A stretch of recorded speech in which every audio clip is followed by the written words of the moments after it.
warahmatullahi wabarakatuh. Waalaikumsalam warahmatullahi wabarakatuh. Selamat pagi. Pagi. Saya punya yel-yel ibu-ibu semua. Jadi kalau misalnya saya bilang semangat pagi, ibu-ibu bilangnya pagi, pagi, pagi gitu ya. Yang semangat ya. Ya. Semangat pagi. Pagi, pagi, pagi. Nah, keren keras ya. Keren semangat nih. Ulangi ya. Semangat pagi. Pagi, pagi, pagi. Ya.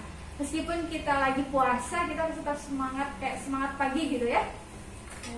Nah, ibu-ibu semua, ya maaf. Sebelum kita mulai pembelajaran, mari kita berdoa terlebih dahulu sesuai dengan kepercayaan masing-masing. Berdoa dimulai. Berdoa selesai. Oke, ibu-ibu ini daftar hadirnya, mohon diisi ya. Nanti diestafetkan di tanda tangan, nanti kalau sudah dikirimkan saja. Oke. Gimana nih kabarnya? Baik ibu-ibu semua? Alhamdulillah. Tetap semangat dan jaga kesehatan ya.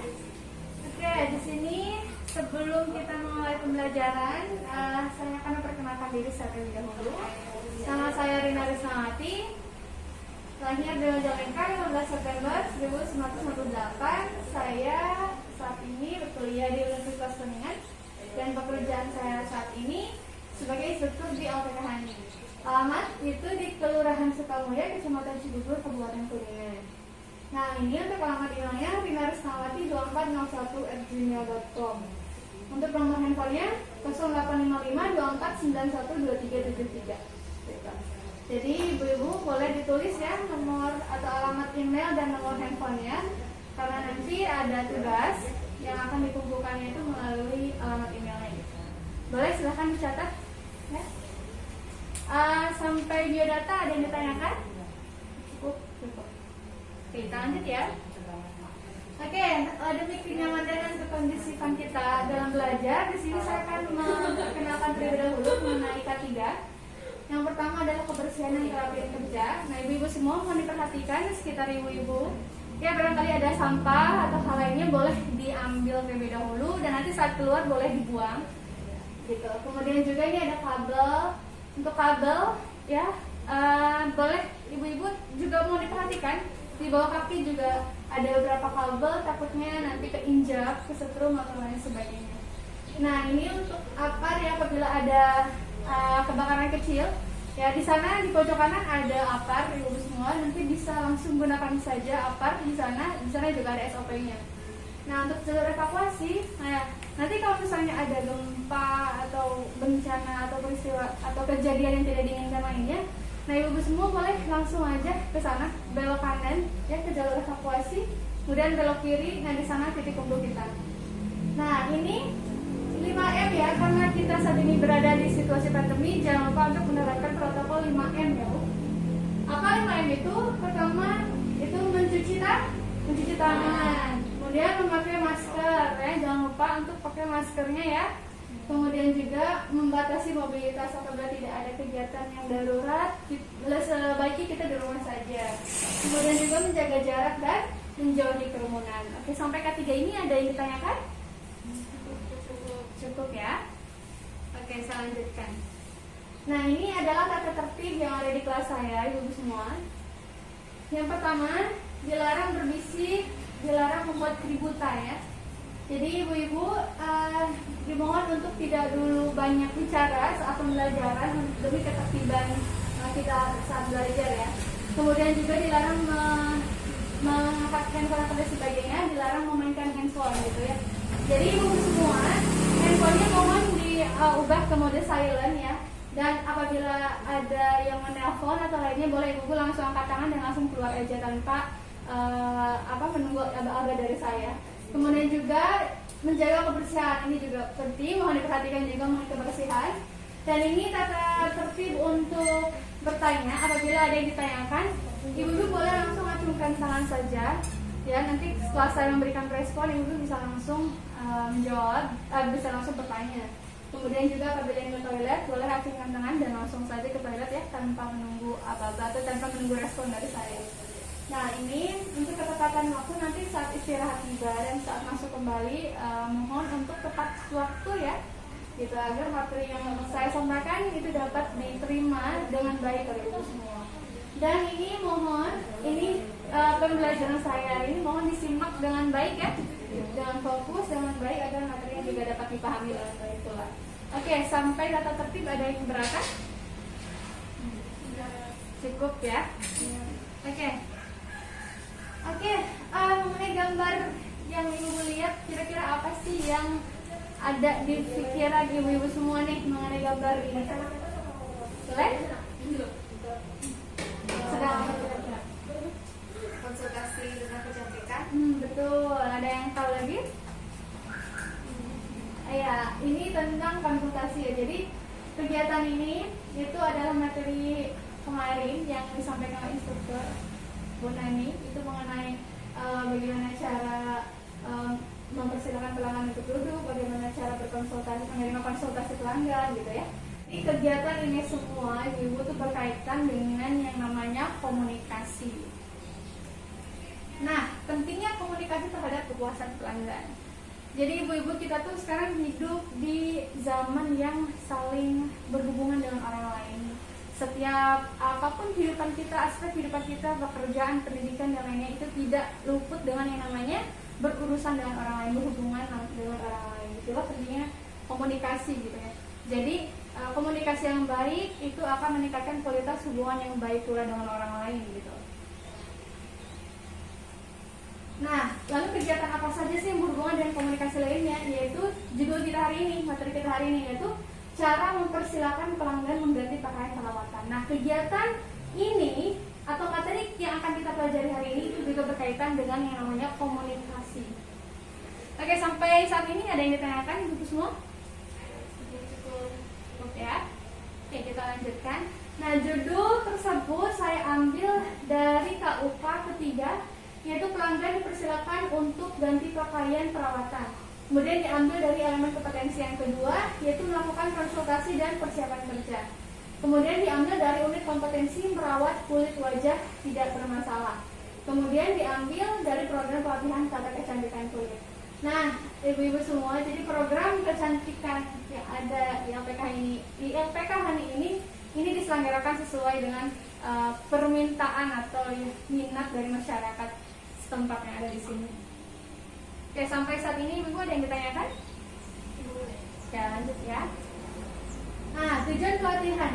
Jadi ibu semua, tujuan dari pelatihan ini yaitu peserta dapat menjelaskan cara mempersilakan pelanggan untuk mengganti pakaian perawatan dengan menerapkan kode etik berdasarkan dengan SOP kecantikan. Nah, lalu apa manfaatnya? Manfaat dari pelatihan ini, jadi ibu-ibu semua diharapkan mampu melakukan komunikasi dengan pelanggan dengan sopan, jelas, dan ramah di tempat kerja. Gitu. Sampai manfaat ini ada yang ditanyakan? Cukup ya? Oke, kita lanjut. Oke, ibu-ibu semua. Nah, sebelum ke inti, saya akan memperkenalkan terlebih dahulu beberapa pakaian perawatan yang dipakai oleh pelanggan ketika melakukan perawatan. Nah, di sini ada yang namanya kemben. Nah, ibu-ibu, ini yang namanya kemben tuh, gitu ya. Jadi ininya karet, gitu ya. Nah, kalau misalnya laki-laki atau pria, ini biasanya menggunakan kimono, gitu. Nah, seperti ini. Ini namanya kemben, gitu ya. Nah, kemudian yang lainnya itu ada bandana facial. Ini fungsinya untuk melindungi kulit kepala. Maksudnya untuk melindungi rambut, gitu ya. Dan juga ada hair coat, gitu ya. Izin bertanya. Oh, boleh. Misalnya pelanggannya itu laki-laki, apakah tetap menggunakan hair coat? Oke. Terima kasih Ibu, jawabannya bagus ya.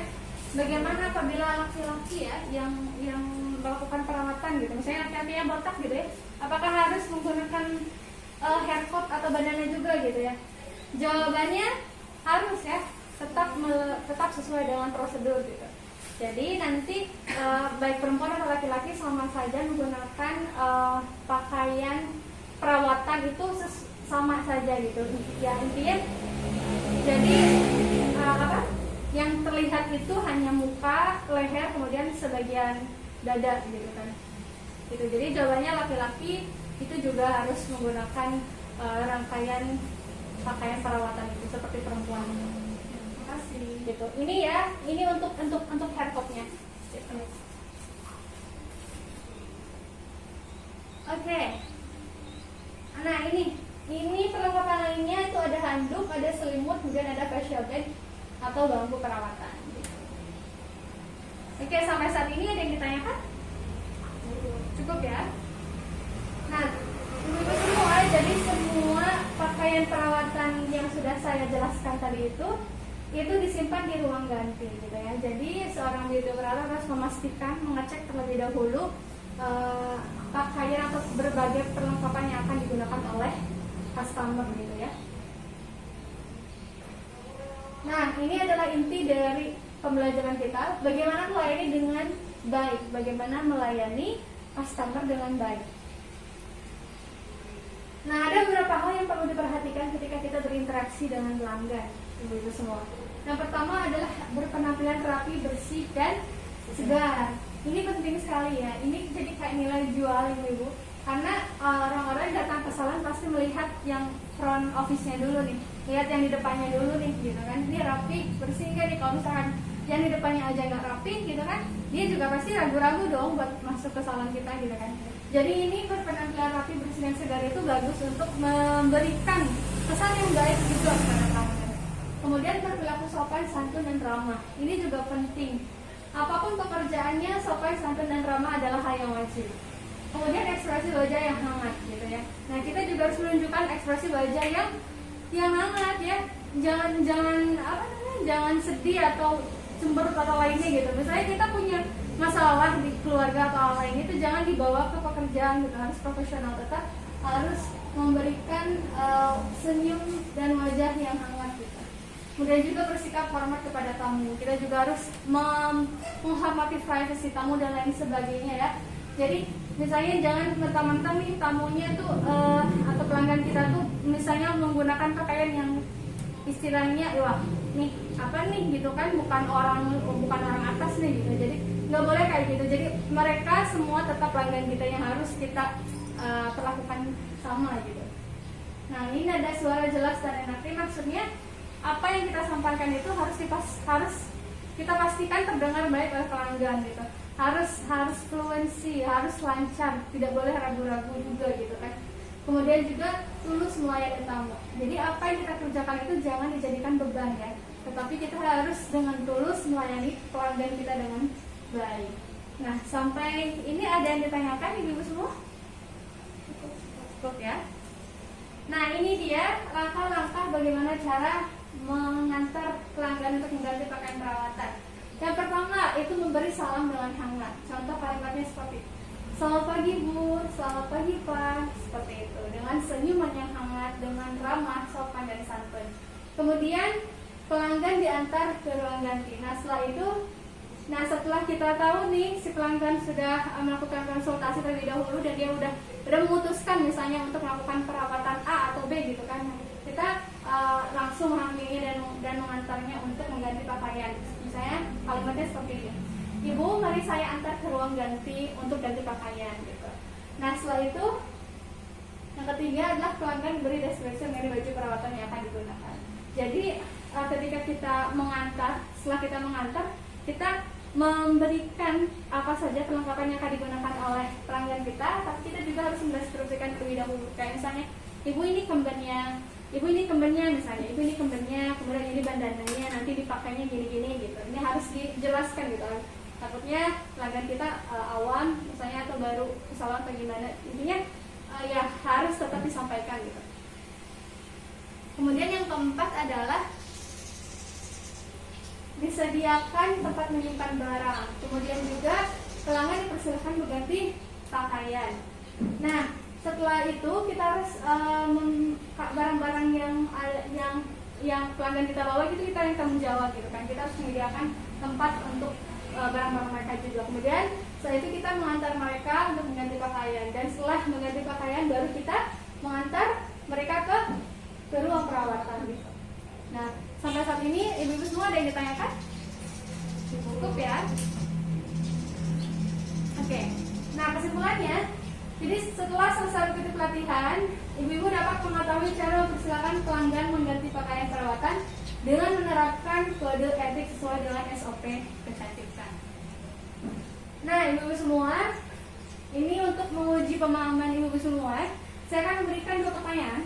Yang pertama, jelaskan apa yang dimaksud dengan nada suara jelas dan enak ketika melayani tamu. Ibu ada yang tahu? Oh, boleh? Maksudnya menjelaskan dengan suara yang jelas dan enak itu ketika beauty operatornya itu menjelaskan segala hal-hal yang tentang kecantikannya kepada customer dengan lancar, dengan jelas, dan tentu saja seperti yang sudah dijelaskan dengan senyum, ramah, dan sebagainya. Betul. Ya. Ada lagi? Ada yang mau jawab lagi?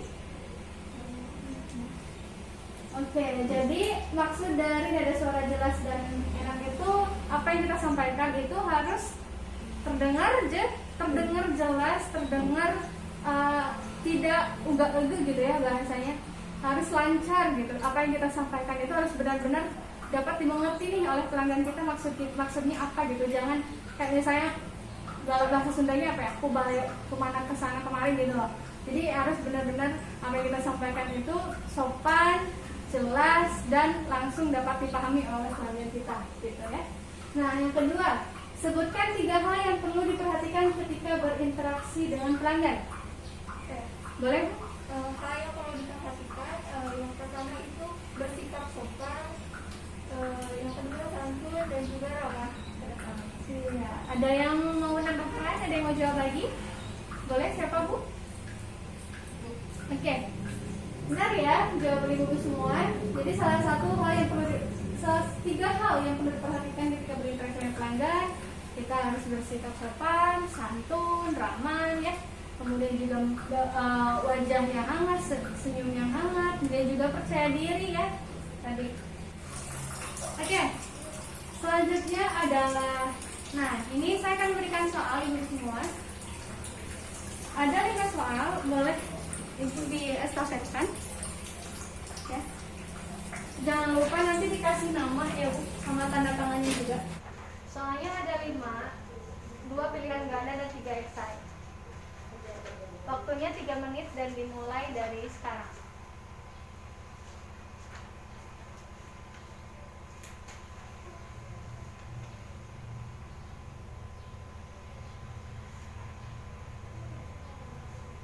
Bisa izin bertanya? Oh, boleh. Untuk yang uraian nomor 3 itu gimana ya? Oke, pertanyaannya, jelaskan pentingnya komunikasi yang efektif dalam meningkatkan kepuasan pelanggan. Itu maksudnya bagaimana cara berkomunikasi yang efektif untuk meningkatkan pelayanan terhadap pelanggan. Maksudnya seperti itu.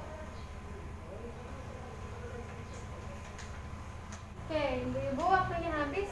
Silakan dikumpulkan di atas meja. Oke, di sini saya memberikan tugas tambahan, ya. Jadi ibu-ibu semua saya minta untuk membuat contoh percakapan mengenai cara menyiapkan pelanggan untuk mendapatkan perawatan kulit wajah. Ya, tugasnya itu dikirim melalui email narismawati2491@gmail.com. Boleh ya dicatat, jangan lupa. Kemudian deadline pengumpulan tugasnya 2 hari ke depan pukul 12 malam terhitung dari hari ini. Mengenai tugas tambahan, ibu semua ada yang ditanyakan? Cukup ya. Oke. Saya mengutip kata mutiara dari seorang pemain sepak bola Niklas Bendtner tentang percaya diri. Saya merasa tak bermasalah mengatakan bahwa saya bermain dengan hebat, karena itu bukan rahasia. Bagi saya kepercayaan diri sangatlah penting. Oke, ini akhir dari pembelajaran kita ya ibu semua. Sebelum kita tutup pembelajaran kita, boleh dirapikan kembali tempat kerjanya. Barangkali ada sampah atau sebagainya, mohon untuk dipungut kemudian nanti dibuang saat keluar. Dan untuk alat tulis dan sebagainya juga mohon untuk dimasukkan lagi ke dalam tas. Sudah? Sudah.